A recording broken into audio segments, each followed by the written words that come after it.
Again, there we go. Maybe I should just formally say welcome to everyone.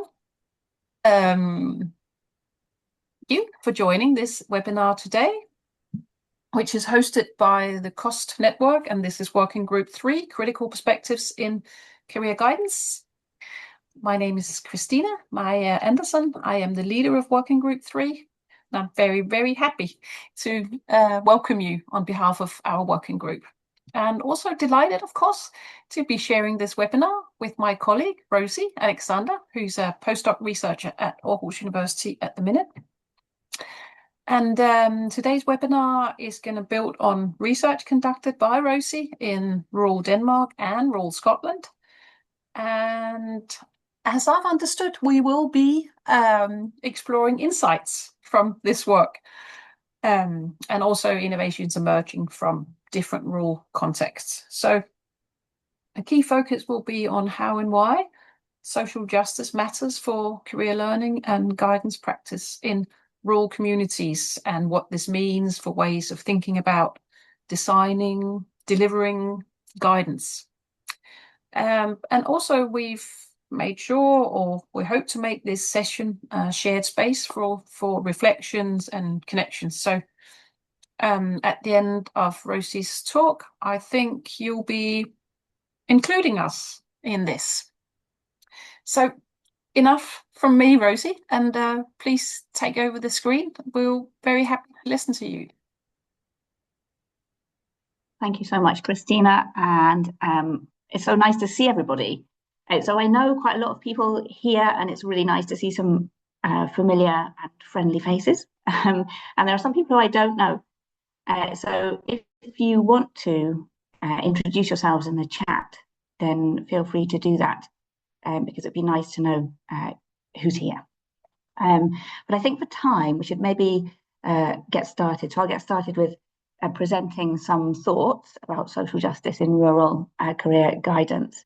And then what I thought I would do is present some thoughts, some findings, and then have quite a bit of time towards the end for discussion, because I think that's probably going to be one of the most useful things that we can do, is to share our experience and our insights between us. Because social justice in rural guidance, as we will discuss, is not necessarily that straightforward. Social justice in career guidance is not necessarily that straightforward. So sharing thoughts and insights is really important to me, if we're going to strengthen work in this area. So I'm going to move across. I made some slides, so I'm going to move across to the slides now. If you have any questions, or if anything goes wrong during the presentation, then please let me know. You're free to ask questions whenever you want, but we will have time at the end for questions as well. I'm just going to see if I can share my presentation. There we go. So this was the topic for today: career guidance for social justice in rural communities.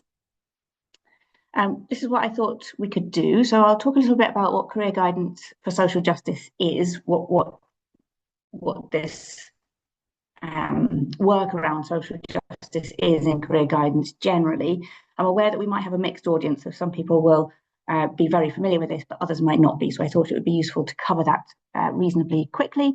And then we'll think about what social justice issues look like in rural career guidance.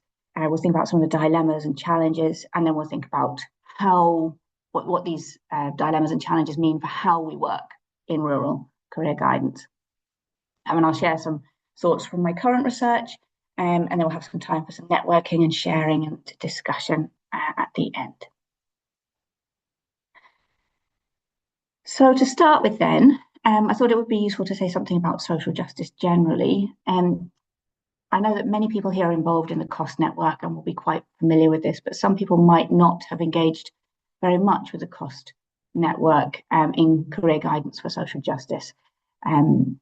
But this whole network is involved in taking forward the question of what is social justice in career guidance. And I think what would probably be agreed is that career guidance, at its absolute heart, career guidance is all about social justice because our work is about trying to do some form of good in the world. Particularly, what we try and do in career guidance is to address inequality in access to work or in access to careers. So we help to equalize access, I guess, by giving information, advice, support, regardless of social background. So fundamentally, our work is about social justice. But in recent years, there have been more questions about what exactly social justice is in career guidance because of changes in the labour market and changes in the world of work, because of a rise in precarious work and low paid work and growing inequality in the workplace. So we know that there are issues with people in unstable jobs experiencing very high levels of stress, not being paid for the work that they do. And we know that there are really significant issues of inequality in the workplace. And that then causes us a challenge as careers practitioners, because sometimes the world of work might not be that good. If we think about social justice as doing good or being good, sometimes the world of work is not good. And if we are helping people to access the world of work and to sort of compete with each other, I guess, fairly, then the problem is that the world that we're helping them to enter is not necessarily always going to work in their favour. So a lot has been written about social justice in career guidance. I've got two images there of different publications. So one is one of the books that Tristram and Ria and Ronald co-edited. There were two books in that series. And then the most recent statement from the Cost Network. It was only published, I think, last week, which makes really interesting reading. So if you haven't seen those, then certainly look at the Cost statement, I think. So these books, well, the book and the statement and other publications are discussing what social justice means in career guidance in the modern world. And what a lot of this work is focusing on is how it's important for us as careers practitioners, not just to work with individuals, not just to help individuals enter the workplace or progress in the workplace, but also to seek to make some change to the workplace itself, to make social change. So to address things like inequality, precarity in the workplace, and so on. And so working not just with individuals, but at a social level.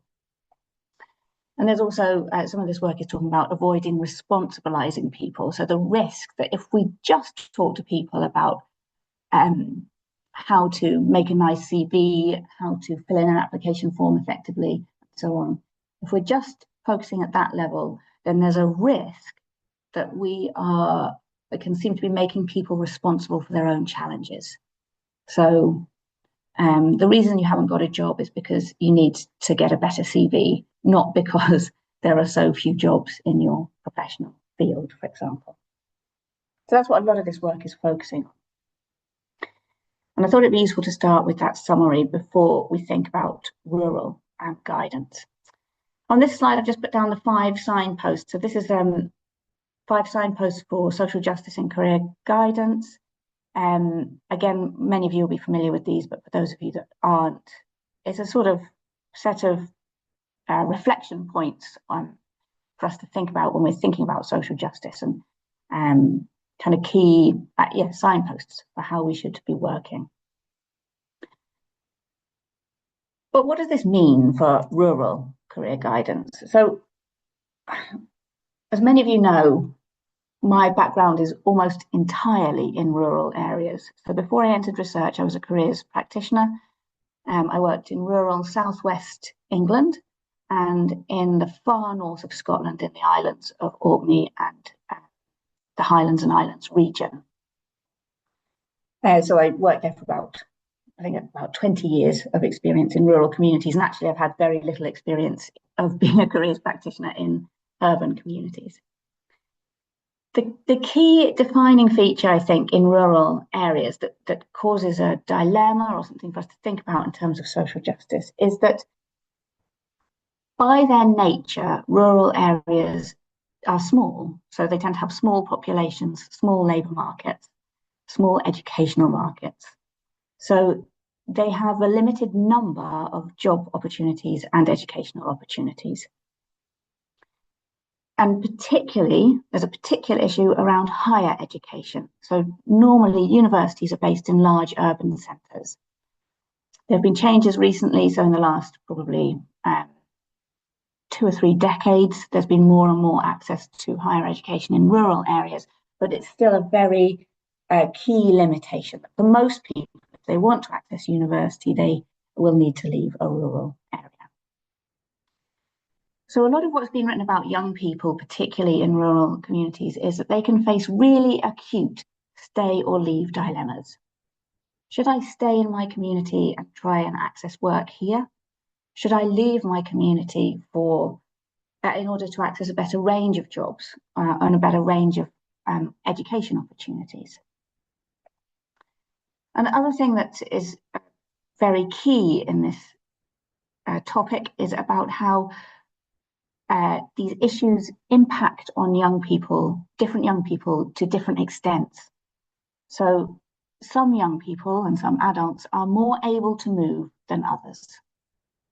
So the research would suggest that if you have parents who are university educated yourself, you're more likely to go to university, you're more likely to leave your area. If your parents have been mobile, you're more likely to be mobile. If you have been mobile in your past, you're more likely to be mobile. Higher social class backgrounds, if you have more financial resource, young women more than young men, all kinds of things will make you more likely to be mobile. And what's sometimes forgotten here as well is that some young people simply cannot move.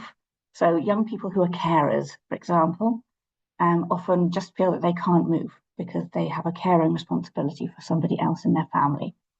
And this also is very key for adults. So less has been written about stay or leave dilemmas for adults, probably because adults are more likely to feel that they are fixed within their area. They are more likely to have families and connections to their area, which means it's difficult for them to move. So these are some really kind of key issues when we're thinking about social justice in rural career guidance. How do we address this? How do we work with this? So traditionally, I would say that rurality has been thought about as a barrier. There are fewer opportunities, and therefore to act in a socially just way is to think about how we increase opportunities. And we have often been encouraged as careers advisors to help raise aspirations and widen horizons. These are common phrases. Raise aspirations, widen horizons, to help young people see what's available outside of their area and therefore to move. So we've often been encouraged to think rurality is a barrier. The way to address this is to increase aspiration and to help people access the full range of jobs and education opportunities that are available elsewhere. But this is really problematic. So this caused me a lot of dilemmas when I was a careers practitioner, and it's been a key theme in my research work. That what does this mean? Like, is this a good thing that we are encouraging young people to leave? Yeah, how should we work with that? So I would say there are 2 particular problems with the idea that we should be helping young people to raise their aspirations and to leave their communities. One is that what is good for an individual, and I've put that in inverted commas because I would say it's unclear that it's always good for an individual, but what is good for an individual might not be good for a community. So if we are generally encouraging young people to leave rural places, communities are deprived of young populations and community sustainability is threatened. So the image here is of Croft House in Orkney, which has been abandoned. So in a lot of small rural and island communities, the threat of population collapse is real. And if we encourage young people to leave, then we are potentially encouraging population collapse. As careers practitioners, we are often caught between policy portfolios. So if we listen to educational policy, so school policy, which is about school and educational progression, If we're thinking about education, we're often encouraged to think that young people should progress and move on and move out in order to move on. But rural development policy, which arguably we also have a responsibility to address, rural development policy is often focused on the opposite. It's often focused on trying to retain young people. So we're caught between, on the one hand, educational policy trying to get young people to progress and move up and move out, and regional development policy, which is often about retaining young people. So this, I've put the dilemma for us in bold here. Who do we serve as careers practitioners? Are we serving individuals or communities, or are we serving both? Can we serve both? And how do we do this? It's a question. The second problem is that rural areas are only in deficit. They're only bad places, in inverted commas, for career development if we think in very narrow ways about career. So there are fewer opportunities in smaller places normally, unless the smaller place is growing very rapidly, but there's normally fewer opportunities in a smaller place. But that's not necessarily the only thing that's important. There can be very good opportunities in some career pathways and not others. So, for example, if you want to enter agriculture, then being in a rural community is probably a very good place to be compared to being in an urban place. Also, a lot of rural communities have very strong vocational traditions. So young people are more likely to go into vocational education, even though they're less likely to go into higher education at rural places. So it's not simple. It's not simply the case that rural places are bad for career development. Rural areas, of course, also can offer a very good quality of life. The community that I come from in Orkney, the Orkney Islands in the north of Scotland, is very desirable. And a lot of older adults are moving there for good quality of life, access to outdoor space. It's very beautiful, strong community, so on.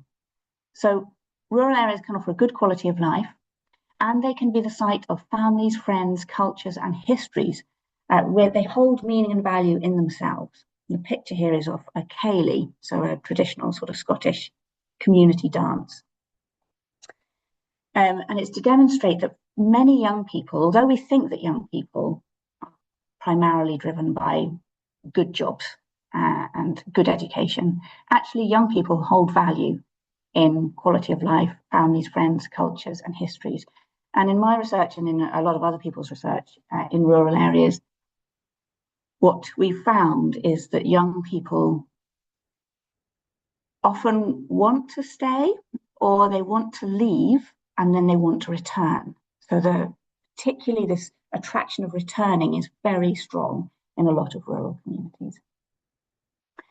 So if we think about life goals beyond employment, if we think actually, well, you know, a career is important, and that's what we do, we're careers advisors, you know, we help people in their working lives. If we understand that work is important, but maybe it's not the most important thing. Maybe a good quality of life, family life, and so on are also important. Then suddenly we get a question. Is it always in an individual's best interest to encourage mobility? So is it the right thing to do to say, well, you know, if you think about not just the local college or the local university, but all these other universities elsewhere, you can do all these different things. Is it always right to be encouraging them to think about other places and other opportunities when their local areas might offer some real advantages in terms of their future lives? So these are real sticky challenges. So I've tried to sum up some thoughts here, and these are thoughts that have been developed from earlier work when I was working in Scotland. I wrote an article in 2018 about social justice in rural career guidance, and I suggested that social justice is not and cannot just be about improving access to opportunities by encouraging or supporting mobility. So we shouldn't just be thinking, well, that's the way to help people access more things, is to help them to look elsewhere. Social justice involves recognizing complexity. So it involves understanding that actually lives are complicated and living our lives across spaces is complicated. So we face dilemmas, and there's no way of getting around that. There are dilemmas for us in, do we stay here? Do we leave? What does this mean for our future? What I've suggested is that the most important thing when we work with social justice in rural career guidance is to bring spatial dimensions and these dilemmas into focus. Because what can happen in rural career guidance is that young people and adults don't necessarily talk about things which are not career related, because they're coming to see a careers advisor, so they talk about their career. But they don't necessarily say, actually, I really want to live in this community in the future. Or actually, I'm a bit nervous about leaving and I don't know how I feel about that. And so what I've suggested previously is that the first thing that we do as careers advisors is to bring those things into focus. So to ask people directly about where they see themselves in the future, which community they see themselves living in, and to ask them about how they feel about mobility, because at least that brings it into play in the career guidance setting. So borrowing from Soja, who talks about spatial justice, I've talked about using a critical spatial perspective. So being aware of these things and bringing these things into focus in career guidance and taking a critical approach. So thinking critically about them, understanding that they're not straightforward. More recently, I've written about thinking about rural career guidance, not just in terms of adapting urban career guidance, not just like how can we take what we do in career guidance and sort of adapt it for rural communities, but to start from a rural community, to start from actually what do careers look like for young people in rural communities, what do they mean, and then thinking about how we might re-envision what career is, what career guidance is, and the purposes of career guidance. I won't talk about that in huge detail. I've written about it elsewhere, but I think what I wanted to suggest is that there's a value in starting from a rural community and from practice in rural communities. Thinking in very grounded ways, like what is going on here? What do we do here? What do young people need here? Rather than thinking theoretically about moving, about adjusting career guidance practices from urban norms to rural communities. So I've taken some of these things and I'm working in Denmark now alongside Christina and colleagues at the Danish School of Education. And in my current research, we're looking at this topic directly. So we're looking at how can we develop more spatially sensitive career learning and guidance provision? What would career learning and guidance look like in a rural community that more fully addresses the needs of rural communities and young people? It's participatory action research, which means that it involves about 6 to 10 people in each of these 3 communities. So Bornholm in the east, Mors in the northwest, and southern Funen towards the south there. They're 3 island communities.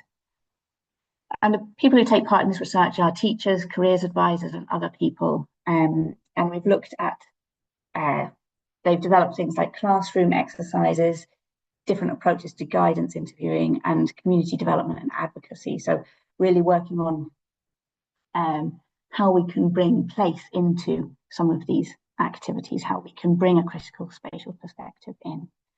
Now, the findings from this project are only really expected in spring or summer next year, because I've only just finished working in these research circles, but I'll be sharing that information and the findings from that very soon. So we've got about 15 minutes left, and what I wanted to do was to put you into breakout rooms to discuss some of these things. I would be interested in your experience of working in or researching rural career guidance. Some of you may not have worked in rural areas at all. That's fine. but some of you will have done. So share your experience. If you've worked in a rural area, if you haven't worked in a rural area, share your thoughts about this topic.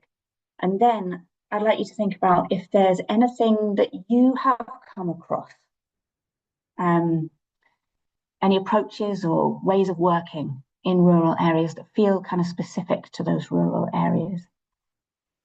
I also made a task cards site where you can record some thoughts and feedback from your discussions.